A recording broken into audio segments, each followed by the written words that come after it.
Well, thanks so much for joining me, and I appreciate you taking the risk to have a conversation with a stranger. I love talking about my research. I will talk about my research to anyone who listens. So Yeah, thank well, you for giving me the opportunity. no, of course, of course. Well, you have a lot of it, so I certainly didn't even make a dent.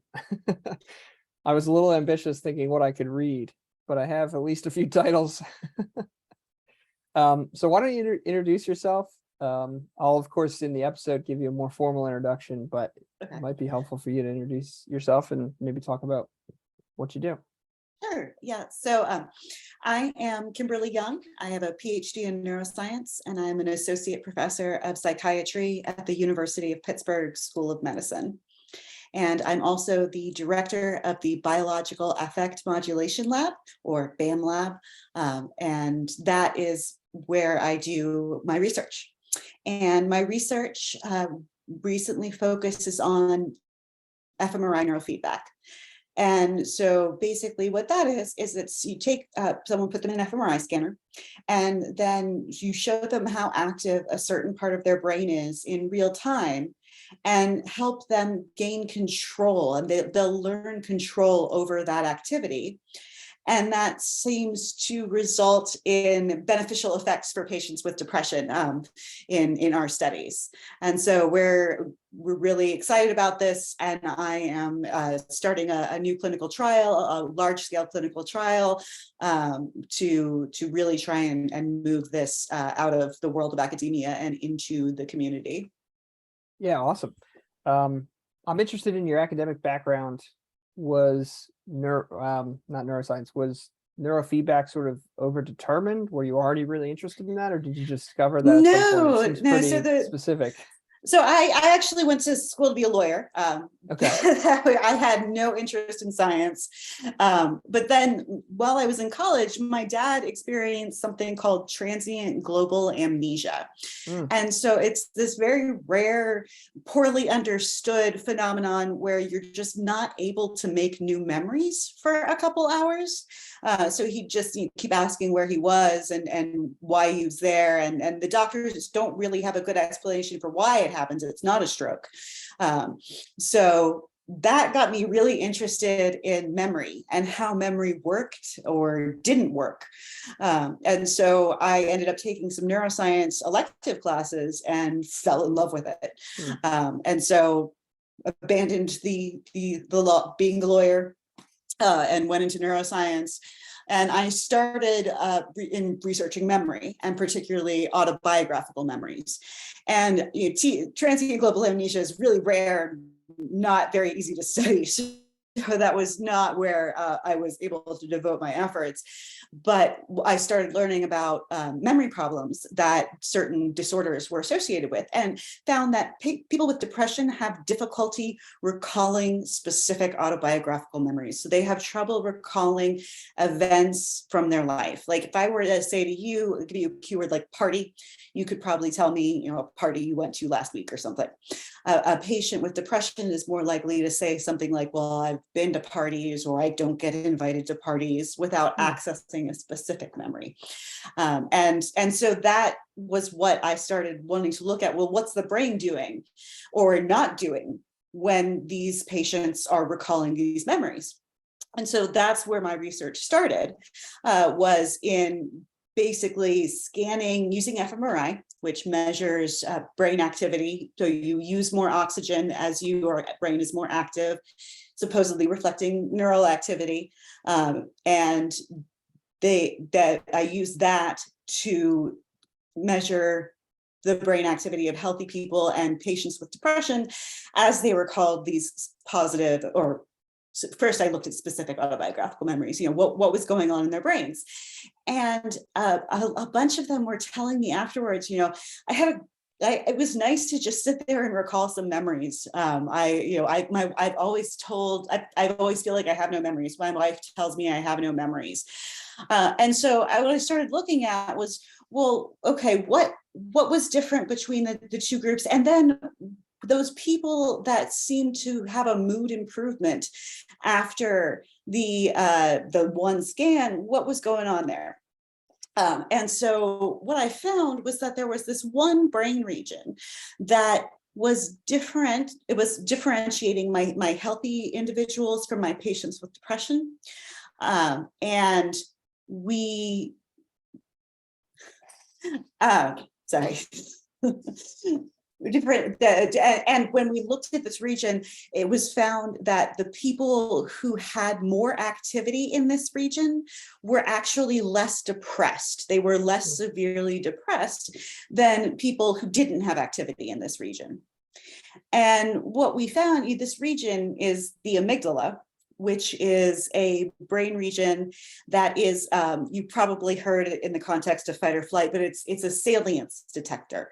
It responds to important things in your environment, and both positive and negative. And so what's happening in the brains of depressed patients is that this region is over responding to negative things, but not responding to positive things. And so there are a lot of therapies out there for depression that focus on negative things and controlling responses to negative things. And so what I was interested in was, well, okay, if this region seems to be responsible or play a role in people being able to recall specific memories and derive reward from that, then how can we increase activity there? And you can't do it with direct with things like TMS. They don't go deep enough into the brain. And so this new technology was emerging as I was a postdoc, that or not technology, but the new technique where you could actually get fMRI data back in real time and show it to people and have them manipulate it.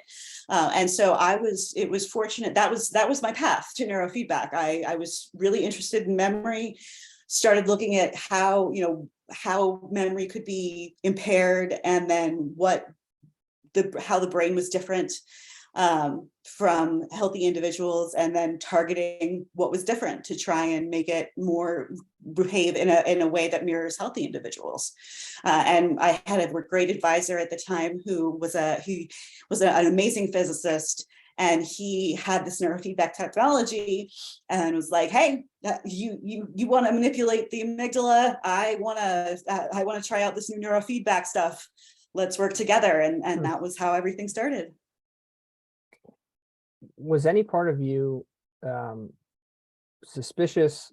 Were you concerned about how, not new because there's quite a history to neurofeedback, but were you even in your description, you were saying things like supposedly the brain does this, supposedly it Yeah, we do make a lot of assumptions as neuroscientists. Right.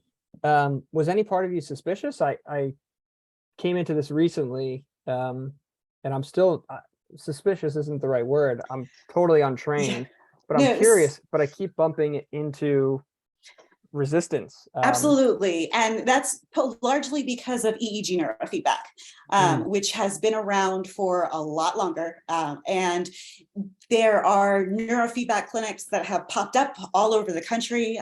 There is one in Pittsburgh where they say they can cure a variety of disorders by doing EEG neurofeedback. They make these claims, but there have been no randomized clinical trials to show that this is effective. And when there have been studies of them, they've usually shown no benefit over a placebo intervention. The only exception to that is alpha theta neurofeedback for ADHD. That is FDA approved, and that is evidence-based. But there's so much kind of snake oil out there. I mean, Betsy DeVos ran a neurofeedback clinic, and that just, it's not being driven by science, and that's out there. And that's something that I've had to kind of combat and say, well, we're doing this the right way. We're doing the randomized controlled trials, but also fMRI has a lot of advantages. It has disadvantages for relative to EEG, but one of the advantages is that you can really target these deep brain structures like the amygdala. With EEG, you can only get really the areas on the very top, the surface of your brain. And a lot of psychiatric disorders, the main brain regions involved are these deep limbic structures like the amygdala, and you just can't measure that with EEG. So by being able to really directly target the mechanism, I think we are and having randomized clinical trials, we are really trying to reduce that skepticism and build faith back in what neurofeedback can do. Yeah, awesome answer. So I became interested in this because I had a student with ADHD, and the mom, you could imagine, I get a lot of parents who sort of go the diagnosis, and then get some sort of medication. So it's like diagnosis, prescription, and then no compensatory strategies. And this mom seemed really proactive in both categories. And she said that they were doing EEG feedback. I thought, wow, that's really interesting. And I don't know if it's alpha theta or not, but I spoke to the guy, and I don't know if there's another type of EEG feedback that's not alpha theta. He did mention alpha waves at some point, so I'm assuming it is. I would assume that is the most popular, the standard, the FDA approved ADHD intervention. So that I would assume that. Interesting. But I think he offers other things at that clinic, I think, for dementia and things like that. And it did have this sort of silver bullet, if not a silver bullet, but it felt very generalizable. And there was a deep skepticism to that. At the same time, I was thinking, the way that I understand this, operant conditioning, though it may be at the beginning, it starts to feel like computer facilitated meditation. Yeah. Like you're getting my student to sort of be in a certain state of mind, based on this feedback from the screen. Obviously, he's not even looking at the EEG record, but I was a little confused because I was thinking, oh, there's this deep skepticism of the generalizability of EEG feedback, and yet we seem to be culturally, I don't know, from a scientific perspective, we seem to be all in on the generalizability of something as, vague as meditation itself. And I sort of saw some analogies to the two. Well, and that's a lot of why it's effective, is because most of these EEG neurofeedback interventions involve you doing something, involve you resting, involve you relaxing your mind. Whereas my intervention actually targets something you do in daily life, which is recall positive memories. And a lot of other fMRI neurofeedback interventions. So for smoking cessation, it's controlling brain activity while you see pictures of cigarettes and other triggering cues. For individuals with obesity, it's controlling brain activity when you see pictures of appetizing food. So that, again, in fMRI, we're really targeting the underlying mechanism, whereas with EEG, I feel like we're targeting relaxing meditation, putting yourself into kind of a relaxed state, because that's what most of the EEG interventions do, is basically have you sit there, stare at a screen, and try and control a bar while you're not engaged in a task. Right. And it is a very, from a layperson's point of view, it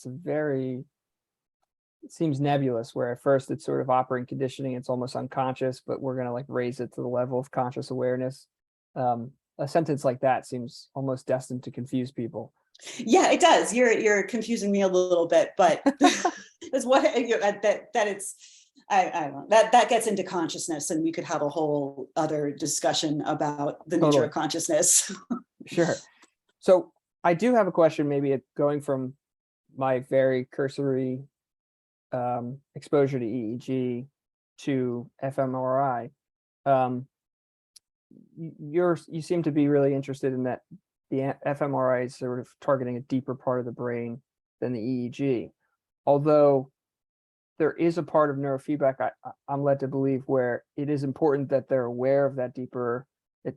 You're sort of bringing that deeper function to consciousness, or like to their awareness. Is that correct? No. Okay. That's not exactly what I would say. They're targeting, with EEG, they're targeting prefrontal regions. And so these are regions that have downstream effects on the other regions, but they really don't make limbic and deep structures conscious awareness. They really don't, they don't touch them at all. Oh no, I'm sorry. I'm thinking for you. Oh, you're for me, I'm making, sorry. yeah, you're making the limbic system sort of, from what I understand, you're making them more aware of that system. Yes, yes. So in yes, so that what way, it's like to, yes, I'm sorry. Yes, you're absolutely right. I thought you were asking about EEG, but no, for fMRI neurofeedback, that's what we're doing, is we're bringing these regions that are automatic. The amygdala is very much involved in what you automatically pick out as important. And so we're bringing that into conscious awareness, and you know what it feels like when your amygdala is active. And what's great about this training is that even though we're just training up to positive, what we're seeing is a corresponding decrease to negative stimuli. So after the training, because one question everyone had was, are you just non-specifically making the amygdala respond to everything, which would be bad because it's already over responsive to negative things. So we had people do some emotional tasks after the neurofeedback, and we saw that there was this increase of amygdala response to positive stimuli, but there was also a decrease in activity in response to negative stimuli. So we're really teaching people control, adaptive control, what it feels like to bring it online, what it feels like to have it offline. And we're doing this all without pills or injections or having to share about your mother to a stranger. Sure. So with that, what does the actual setup of the room look like? What does the equipment look like? Yeah, so if you could maybe walk me through that, that practice. Yeah, we have an fMRI scanner, and that is honestly the most important part, but also the biggest barrier to clinical implementation. It's a very expensive machine, and it requires a lot of specialized equipment, storage, and technicians to run it. So in the fMRI room, there's just the MRI machine, and people basically, they come in and they lay down on a bed, and their head is in a coil. It's like a little cage, but it's not, you can see out of it. And then we slide them into the scanner, and they can see, they have this mirror that lets them see a screen, so they can see outside of the scanner. And on that screen, we show them a thermometer, and the thermometer represents their activity in the brain region that we've selected. And their goal is to try and raise that thermometer. And so what's happening is that in the back end, there's a bunch of computing going on where we're turning the MRI signal into something that we can then interpret and show and feedback to people. But we do this all in 2 seconds. It's super fast computation that couldn't have been done 20 years ago, really. And so then that's what they do. They see the screen, they see their activity, they are encouraged. Beforehand, we get them a set of positive memories that they can draw on. But what's great about this intervention is that they go in, well, first, people will often say, I have no positive memories, or yes, but. Yes, I had a great time with my daughter last weekend, but she's a teenager and, things are going to be awful. Or yes, I graduated, but I haven't really done anything with it. And so it's really hard for them to just come up with a few positive memories that stay positive. And we help them generate those, and that can take a while. But once they're in the scanner and actually doing this, they come out of the scanner with so many memories. They go in with 3, they come out with like 15 to 20 that they just all of a sudden are able to access them and to keep them positive. And that's lots of computers are involved as well. Wow. Is there anything about your understanding of the brain that helps you understand that sort of gateway function, where once they're sort of able to identify a few, it sounds like the floodgates occasionally open? What's happening there? I think, it's that they have so much trouble accessing them, but it's not like it just needs a key. They just need to know they're there, so they know where to look, where their brain, they know where to look, basically, to know that they have this reserve. And so that, once you start activating memory pathways and positive affect reward centers, it's a cascade. You can think of, it's easier to think of more because those brain areas are already online. Interesting. Wow, that's fascinating. What does the duration of therapy look like from that Yes. independent session to, do you do that over multiple sessions? We do 2 sessions. And we've actually done a study where we gave 5 sessions. And we asked participants, first of all, how many sessions do you want?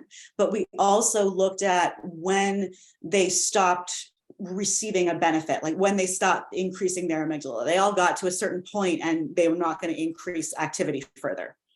And they got to that point on the second visit. So 2 visits, it seems to be the right number that we just intuitively picked. And they do 2 hour-and-a-half MRI sessions, and we have seen the effects, the antidepressant effects persist for at least 12 weeks. When combined with cognitive therapy, the effects have lasted over a year.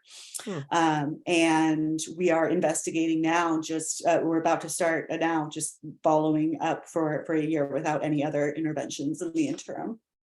Wow, so fascinating. Does your mind, like mine, maybe go in all these different directions of experimentation? I'm curious, have you thought of, I'm sure you have, but are there reasons why you would consider, or reasons why you would not consider doing the 2 sessions again after a year and seeing if there's... Yeah, so that's absolutely, I would love to do booster sessions. And I would love to see the effect of that. The practical limitations are the cost and having the funding for that. It's expensive. Sure. And that is, again, the main limitation is the expense of this intervention. But when you compare 2 MRI sessions, you're talking about $2,500 maybe at a really expensive rate. That is still less than a lifetime of antidepressants or TMS or ECT. These other interventions are or cognitive behavioral therapy. That's $250 a session. And I think you have to have at least 16. Right. That's what I was gonna say. Yeah. And that's true with the EEG neurofeedback as well. They found that you can't do it in 1 or 2 sessions. You really need like 15 to 20 sessions to really learn control over whatever it is they're trying to get you to what signal they're getting you to control. And so that's another, so it's expensive, and funding makes it so that I can't do booster sessions yet. But I do think that it's not prohibitive. It's not, when you look at it relative to other costs and like especially lifetime costs, if this is 2 sessions will prevent that, maybe I could convince an insurance company. Yeah, there's a really tricky, well, the insurance company question seems much more pragmatic than this next one, but there's this really tricky question here where people are probably tentative of maybe any therapy, right? And something that might seem in the general milieu like alternative at the moment, right? That's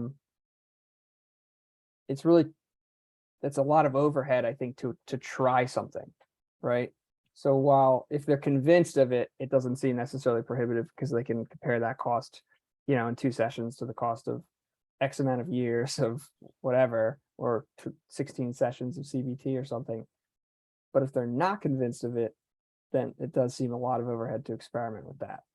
And that's the research we're doing. We're trying to get the research so that I can take it to the people, take it and say, look, this works. Let's have that conversation. That's it. That's interesting. Can I go back to the actual individual session? Yeah. they lay down, coil into the machine. They have the mirrors, and it sounded like there was sort of a pre-session to figure out what memories you could go to. Did you come up with those questions? I'm interested in the protocol to come up with those sort of.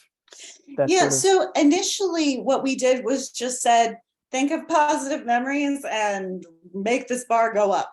And we didn't really give them any instruction or any strategy because we didn't know.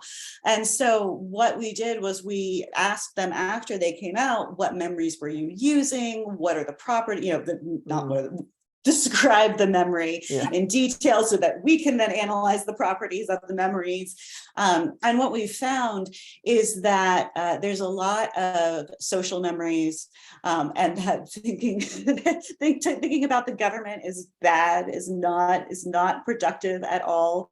It's not a positive memory these days.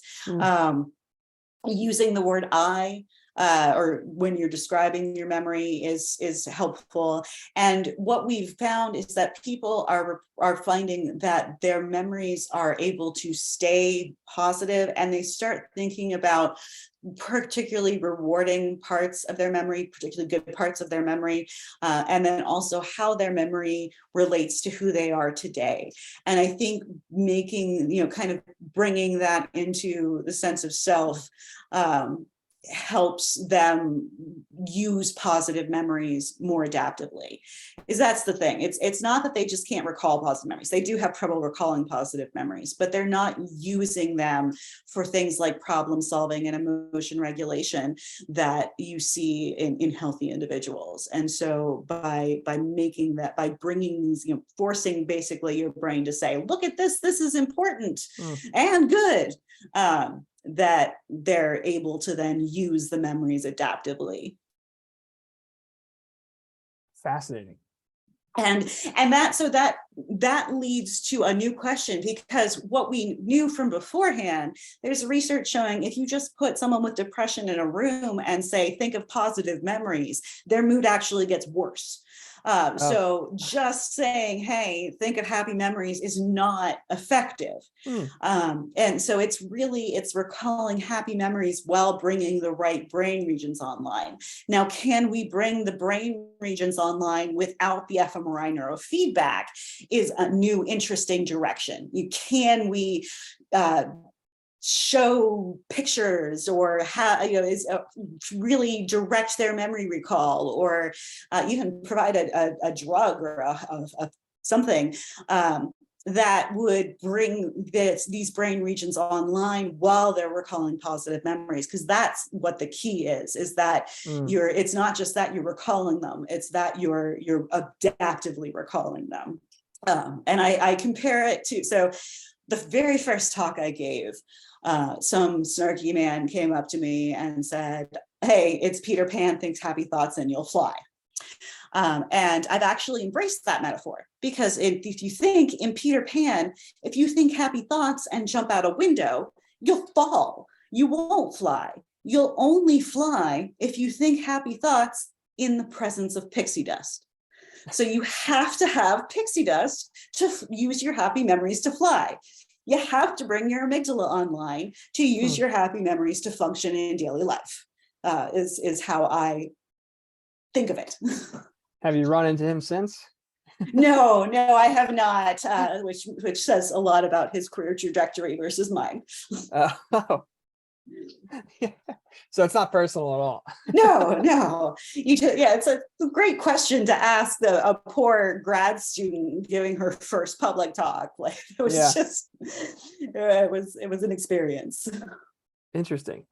So you're saying, you said that's the key. If we can sort of somehow replicate this experience, are you saying that's the key? If we can replicate that experience without the fMRI machine because of the prohibitive cost? Yes. And that would just be, fascinating.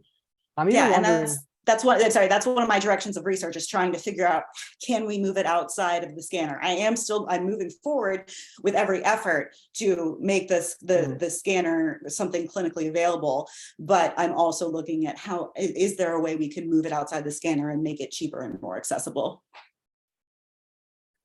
Yeah, interesting. It almost I don't know much about cognitive behavioral therapy, but it almost feels like you could create a protocol, or sounds like you're in pursuit of a protocol to replicate that experience without actually having the fMRI. Yes. And so Interesting. that was exciting with when we actually worked with cognitive behavioral therapists. What we found was that the people had neurofeedback, and it was either of their amygdala or of a control region, and then they had a full course of CBT. And even though the therapist didn't know which group was which, she focused more on positive behaviors and positive cognitions in the group that ended up being the experimental group. So patients kind of drive what your focus is, and the patients were driving the focus not to the negative stimuli, but to the positive stimuli. And a year later, those participants were more likely to still be in remission. So it does suggest that maybe there are some tweaks we can make to cognitive therapies that are already out there and available that could be helpful. I'm interested also, or I'm curious about sort of on after intervention, if you do 2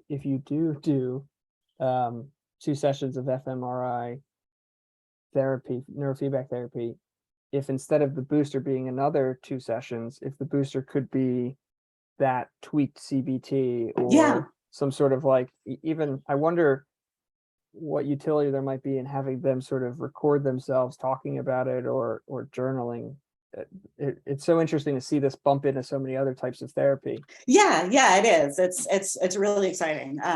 And yeah, we have been doing an in-depth analysis of the memories people use. We do have them write down the memories, but they can't do it while they're actually experiencing them because you can't move in the scanner. And so that's also why we can't have them talk, because there was a lot of, could we have them say their memories and record that? But if you move your mouth, you move your head. And if you move your head, you lose data. You don't get a good signal. Yeah. You bring up another problem for me that I anticipate with the individual differences between patients or people, where you're going to have, I assume, less imaginative people and more imaginative people, and maybe people who are plenty imaginative, but maybe aren't used to talking about their feelings or talking about their memories, and maybe there's like a gap between what you see on the screen and maybe what they can articulate. Have you seen any of that? That's fair. A lot of patients just say, they can't really describe what it feels like. They just say, I go back to when I was in the scanner. And that's kind of how they explain what it feels like. So that hasn't been particularly useful for us in disentangling, what exactly is going on. Sure. And so, yeah, we do have trouble. People do have trouble kind of articulating their experience. But what we found is that really there aren't many. This works for a wide range of people. We've looked at a lot of, so your age doesn't matter, your education level doesn't matter. The only thing, so a couple things that do matter. One is that you have the deficit. So if you have a normal amygdala response, then this won't do anything for you. You have to not be bringing your amygdala online when recalling memories to positive memories to have this something that is good for you. And the other seems to be males. For some reason, our females are much more successful than our males. Interestingly, our females and males use different types of memories. Females focus more on the social memories and friends, kids, babies, animals, whereas the men focus more on adrenaline related memories like jumping out of a helicopter or playing paintball or these things like that. And so that's, and what we've also seen is that men seem to already be bringing their amygdala online. So they don't need this. So it seems like this also speaks to the gender difference in depression. It's much more prevalent in women, and why that is a question that's open for debate that people are researching. Wow. But then suddenly your research seems to be right in the middle of that. That's fascinating. Yeah, it suggests that there are different mechanisms that for women, it is this under response to positive stimuli. For men, it's something else. I don't know what that is. I have not found it yet. Yeah, although those list of memories were a little concerning. The airplane and the Some of the paintball. memories I've heard, you wouldn't believe.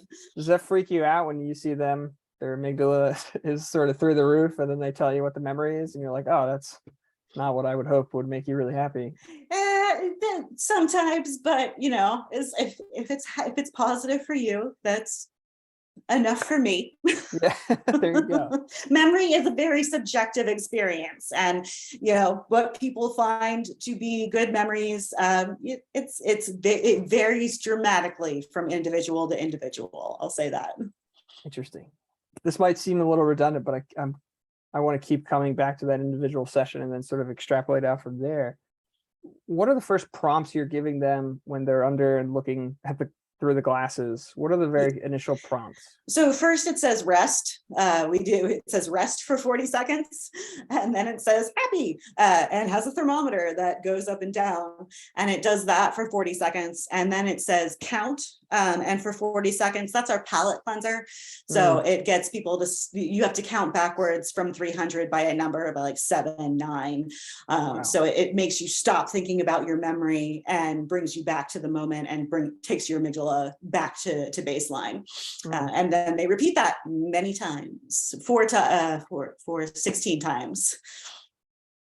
Interesting. So it just is happy.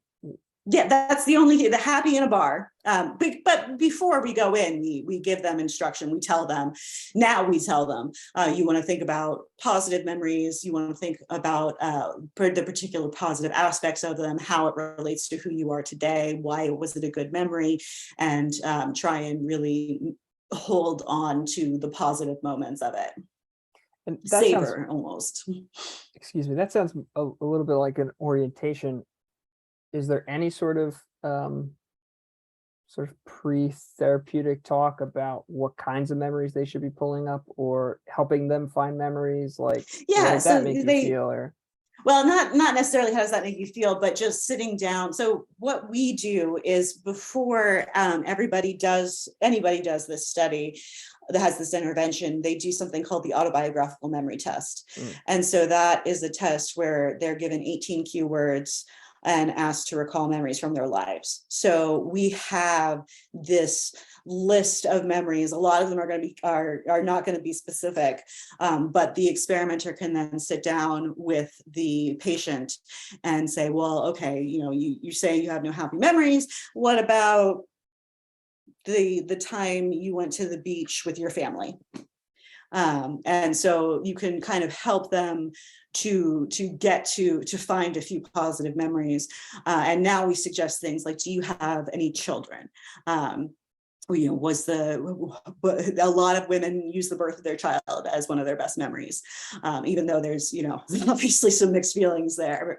But we can ask, do you have pets?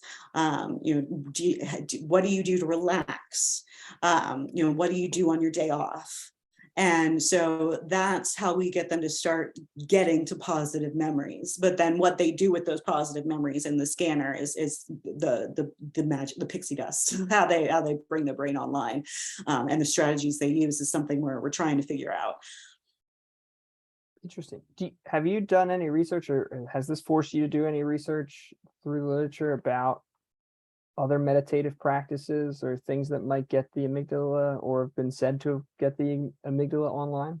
Yeah, so I have done a lot of research into what activates the amygdala. One thing is just pictures of faces. So he showed a bunch of pictures of faces.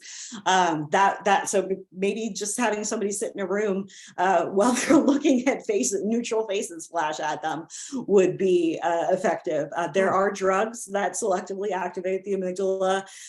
They're not common drugs. They're ones I would have to, get approval from the FDA to use for this purpose. Like what? I can't remember the name of it off the top of my head. Okay. But there is something out there that will specifically increase amygdala activity, and that. So I've learned a whole lot about what activates the amygdala and what turns down the amygdala. Interesting. I'm almost wondering if the goal in some ways, maybe not immediately of your research, but in a sort of a wider therapeutic sense, would be to get somebody to not need the big dramatic event of their Yes. life to make them happy, but to make the sort of, the Coffee good, with a friend, warm bath. I was just going Yes. to say the morning. Yes, exactly. And I'm thinking almost like about like these gratitude practices, sort of going Yeah, through and your day. so And I would be really curious about what that would look like. I almost want to yeah, just start so putting people under an fMRI machine. honestly, well, I have a collaboration with someone who does meditation research, and we're combining meditation and neurofeedback. So cool. while you're meditating, it's mindfulness meditation. So while you're focusing on your breath and you're being present, aware, can you also increase connectivity between these brain regions? And when you are at people's anxieties level, when you can do it, people's anxieties levels are reduced. So that's another therapeutic avenue we're looking at, is how to combine therapies. And yeah, the mindfulness, it really does has made me learn a lot about things like mindfulness, gratitude, savoring, and how we could use those and incorporate those into what we're doing. I'd almost love to imagine the differences in the fMRI machine, the sort of images between the happiest person I know who can, if tasked with going back through their day and thinking about the things they appreciate, versus a depressed person. I would imagine that there would be a stark difference there. Yeah. And it would be so fascinating to see if the fMRI therapy could even like change the way they literally look at their day. Yeah, I think it could. And I think that's why it has lasting effects, is because they're learning how it feels to, have the brain regions online that make these memories useful and positive for you. And so that's what they as they practice that more in their daily lives, it becomes kind of automatic, almost back to unconscious almost, and you don't have to think about it anymore, and you just kind of automatically do that. And that's why I think it lasts for so long, is because people are really changing how their brain functions. It's not a temporary or situational change. I want to just make sure you're okay with time. Before I've got nothing. I've got nothing to do. It sounded like your research is sort of forking, where you are wondering, okay, if the actual machine is a prohibitive factor, is there a way we could do this without the machine, or replicate the effects of that environment, the intervention without the machine?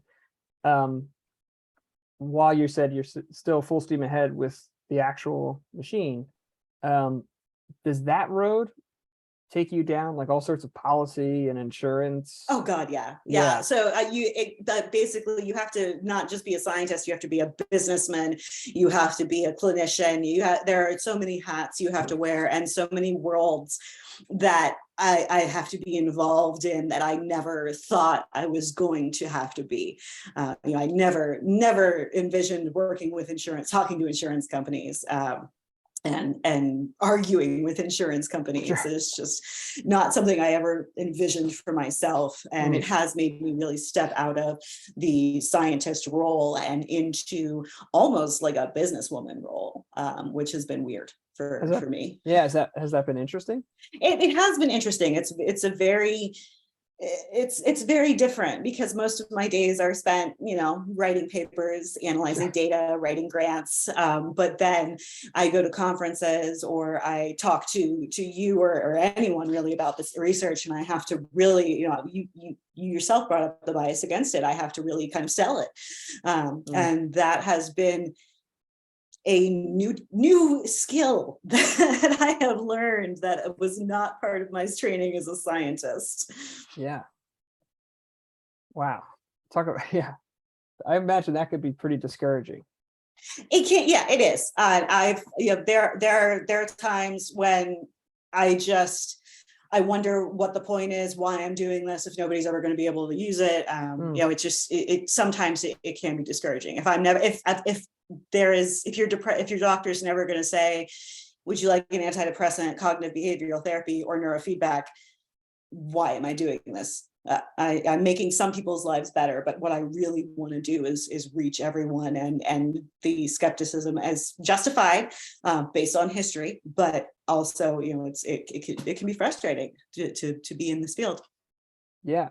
And it sounds like, I'm sorry if I'm reading too much into this, but it sounded earlier like there was a little latent, if not hesitancy with medication, at least a preference to go the non-medication route first, or to try something that's Well, not that's medication first. true for a lot of people. A lot of people are resistant to medication, and they don't seek help for their psychiatric disorders because they don't want to be on drugs. And so this is another option.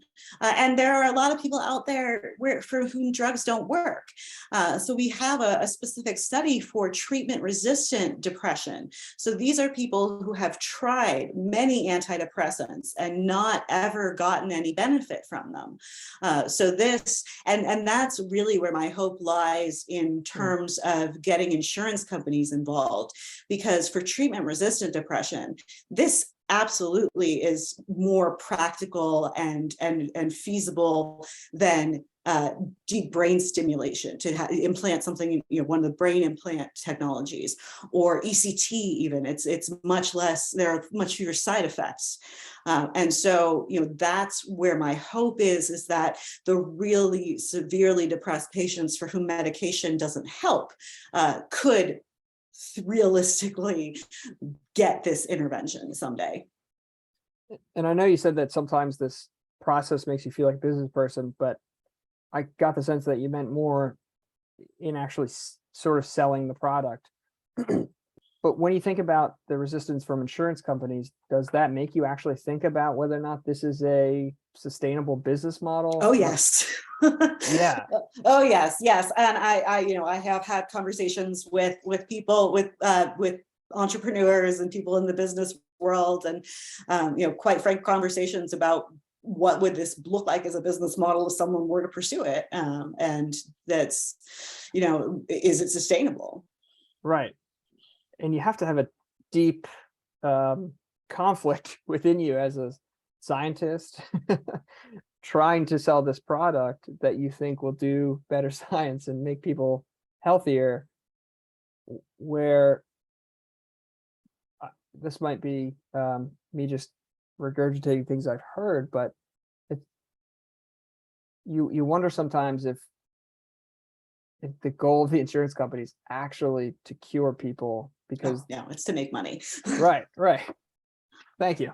Yeah, no, I'm a cynic. The insurance companies just exist to make money, especially in America. Yeah, it's and yet they seem to be a massive regulatory factor in our medical field. So you have this it's not even an impasse. It seems like insurance is winning, right? Yeah, I would declare insurance the victor right now. Yes. Yeah. What people can do is if we can get this out there and people know about it and they start asking their doctors about it, and then doctors start asking insurance companies about it, then that's what's happening with ketamine. Ketamine is something that's not covered by insurance companies, but it works really quickly for very severely suicidally depressed patients. And the research finally has gotten out there where enough people are asking their doctors for it, that insurance companies are starting to look at it now and consider it. Yeah, that's interesting. I was going to ask you earlier if there were other things, other medications or other treatments that you're almost jealous of, or you don't understand how that thing is sort of getting green lighted as opposed to your interest. Well, I'm definitely jealous of ketamine because they have exploded, but ketamine itself is cheap. You know, it's another thing that it's easy to sell because it's a very cheap drug. Ultimately, right now they're doing it in hospital settings with the MDs and all that. But if you could end up prescribing that over the counter, or not over the counter, but prescribing that and for at home use, it would be incredibly cheap. So I am jealous of ketamine. I'm also a little jealous of DMT, like psychedelic therapy, because that seems to be getting a lot of attention. It should. The research is exciting about it, but for some reason, people seem to be more excited or interested in developing these therapies using LSD or DMT or any other psychedelic, rather than fMRI, which has fewer side effects. Yeah. Well, I was afraid of sounding a little too out there earlier, but I was going to reference this, it's called MAPS. I don't know if you've heard of this organization. It's the multidisciplinary something of psychedelic research. But I'd be really interested. I would imagine that groups like that would be really interested in having fMRI imaging for their own could we combine it? Could we have people? One of the main problems with that is with fMRI, you have to be still, and so when you're tripping, how still are you able to be? That could be a potential barrier. But yeah, I have thought about combining it with psychedelics, because that's again, it's tapping into memory systems a lot, and people generally, and positive valence systems, positive happy things. Yeah. Interesting. How long do you have to lay down for? An hour and a half. Okay.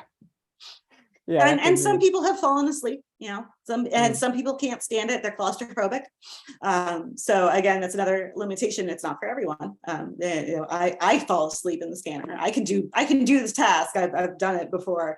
But if you just throw me in an MRI scanner, I take a nap. Yeah. What's that experience like, being a researcher and actually trying your product? It's so cool.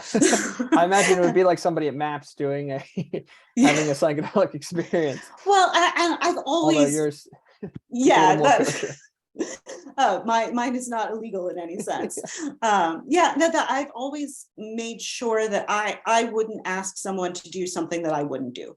So I have always been a participant in my own experiment before I do it. And whenever I'm incorporating a new technology, like we do concurrent EEG recording, so you have an EEG cap on also while you're in the scanner. I did it first. I make sure I go through everything. I know what the subject is experiencing, and I know that I can do it. And I know, so I don't feel bad asking other people to do it. There are some studies out there that are unpleasant, that deliver shocks or breathing, that restrict your breathing. And I wouldn't do those, and I wouldn't ask people to do those. They have their use, but I very much of the mind that I don't want people to do something I wouldn't do. That's fascinating. I have to imagine, did that make you more enthusiastic about what you do coming at it? I mean, how far into your research did you then try it? Very early, before any subjects, before we had any people try it. I tried different regions, and before we settled on the amygdala. It was so cool, and it makes it easier for me to get excited about, because I've done it. I've seen my brain activity and gained control over it. Wow. I sound a little mad scientist here. Exactly, right. But having successfully done it and knowing how cool it is, it's easy for me to sell. Yeah, you probably come out of that too. Evangelist, I mean, it is. It's fantastic. I love it, and I still sometimes sneak in. When we're upgrading the scanner, or there does need to be a test or something, I'll be like, let me make sure everything's still working right. Hook me up. I'll just jump in for an hour. It's good. You're sneaking boosters. Yes, I am, and fortunately, I can do that. Yeah. Would you? I'd be curious, and please answer. I mean, I imagine this is hard to get if you were lying, I wouldn't know, and it would be very strange if you were to say no. But like, do you actually see in your day-to-day are you detecting that difference? I mean, what does that even feel like? As a scientist, is there a part of you being like, am I just thinking this? that this is Yeah, different so, now? I that's a really good question. No one's asked me that before.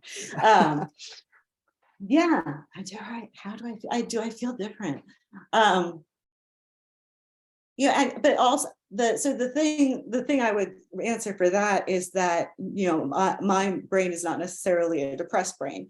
Sure. So that may not have really necessarily done anything. This was easy for me. And Hmm. so my patients have a much harder time learning to control the signal. It's not something they can instantly do. And so that, I think, would be the kind of the difference, is that my brain was already kind of using that. Hmm. And I just am able to show off how great Yeah. I can use it while I'm in the scanner.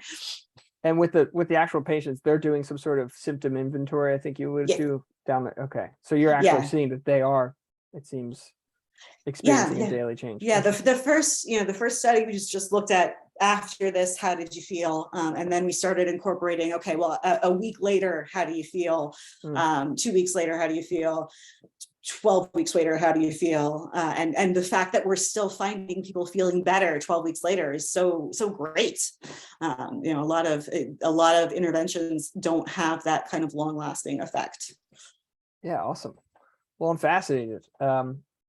I think before I sign off, I'm interested if you would have me maybe reach out to anybody else. Is there anybody else you'd recommend I speak to if I'm really interested in this kind of thing? Anybody whose work you're really excited about in this field? Yeah, so somebody I'm really excited about, Sue Whitfield Gabrielli, a mouthful of a name, but she's doing connectivity neurofeedback. So rather than just one region, basically looking at the connections between regions and doing feedback there. And then, and she's at MIT, Harvard. She's at Harvard. And I've heard of it. then Kara Kerr, Kerr, she's at Oklahoma, and she's doing hyperscanning neurofeedback. So two people are in two different scanners, and they get to see each other's brain activity and see if they can do something to change the other person's brain activity. Whoa. And so the thought is that therapists could use that. If the therapist could see what their patient's amygdala was doing, could they intervene and help the patient? So that she's doing some really awesome work there with that. And what was the name of that? You said hyperscanning? Hyperscanning neurofeedback. Yeah. Wow, that's fascinating. Yeah, we both had the same mentor, Kara and I, and it was his name's Yezi Badurka, and he was an amazing physicist who just pushed the limits of MRI technology, and he unfortunately passed last year from cancer. But he was groundbreaking, and I think all of his students are going to help change the world and what we do. That's so cool. And he was your mentor where again? I'm sorry. At the Laureate Institute for Brain Research in Tulsa, Oklahoma, where I did cool. my postdoc. Wow. The Laureate Institute. That's awesome. Cool. Well, I am on the trail. Thank you. Thank you so much. I can't express enough how appreciative I am. It's really exciting, and it's awesome to talk to somebody so interested in this. Yeah, I love talking about my work. It's one of the perks of my job is getting to tell people, how cool this is, because our brains are so cool, and that we can control our brains is even cooler. That's awesome. Well, I'm rooting for you, and I'm certainly excited to see what else comes out of your lab. I will mix this thing together. I'll do a little intro, then I'll send it over to you. It's sort of a bigger file, so it's easier to send as a Spotify thing, if that's okay. Yeah, that's fine. So it'll be technically published, although not too many people will see it until I sort of push it out wider. Yeah, that's fine. Cool. Do you have us a timeline on that? Depends on how much homework I have this week. I just started a PhD program about 6 weeks ago, so I'm still adjusting. It's rough. It is nice to be out of school. Yeah, I would say best case scenario by Sunday. Oh, wow, that fast. Okay, great. I'm going out of town the 17th. Okay. So I'll be unavailable the 17th through the 21st, but otherwise I'm around. Worst case scenario, I'm hoping by the 7th. Okay, yeah, then I am absolutely available. Awesome. Well, thanks so much. I'll be in touch, and thank you again for this. It was nice talking to you. Great talking to you. Bye. Bye-bye.